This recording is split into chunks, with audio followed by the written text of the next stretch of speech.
Pemirsa, kita beralih ke pernik Ramadan. Jika Banyumas memiliki kue nopia yang khas sebagai oleh-oleh, Purbalingga juga memiliki roti yang tidak kalah uniknya.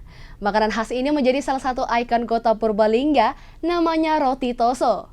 Roti ini biasanya juga tersaji saat Lebaran tiba. Anda penasaran? Berikut liputannya.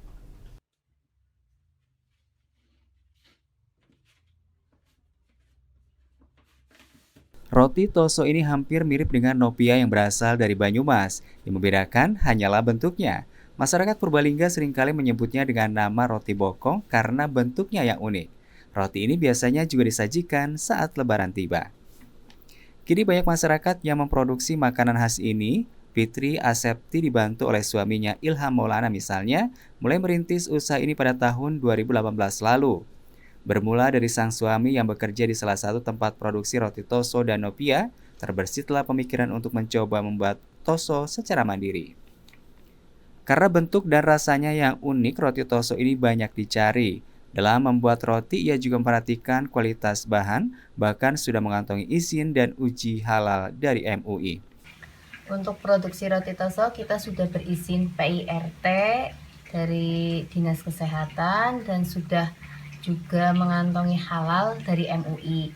Terus untuk bahan baku, insya Allah kita sudah lolos dari halal MUI karena bahan baku itu utama kita ambilkan yang super dan itu harus wajib lolos MUI. Untuk membuat roti toso ada dua adonan yang harus disiapkan, diantaranya adonan putih sebagai lapisan luar dan isi sebagai lapisan dalam. Bahan yang diperlukan diantaranya tepung terigu, minyak sayur, susu, mentega, dan lainnya. Selain itu, untuk isi menggunakan gula Jawa yang pastinya berkualitas.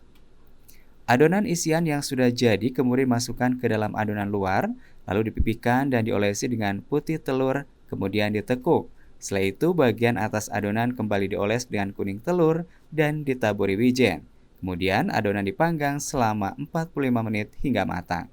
Toso yang mereka buat ini sudah dipasarkan di toko-toko dan pusat oleh-oleh sekitar Purbalingga, bahkan hingga ke Boyolali. Untuk memperluas pasar, bahkan ia sudah mengirim sampel untuk dikirim ke mancanegara seperti ke Jerman dan Amerika.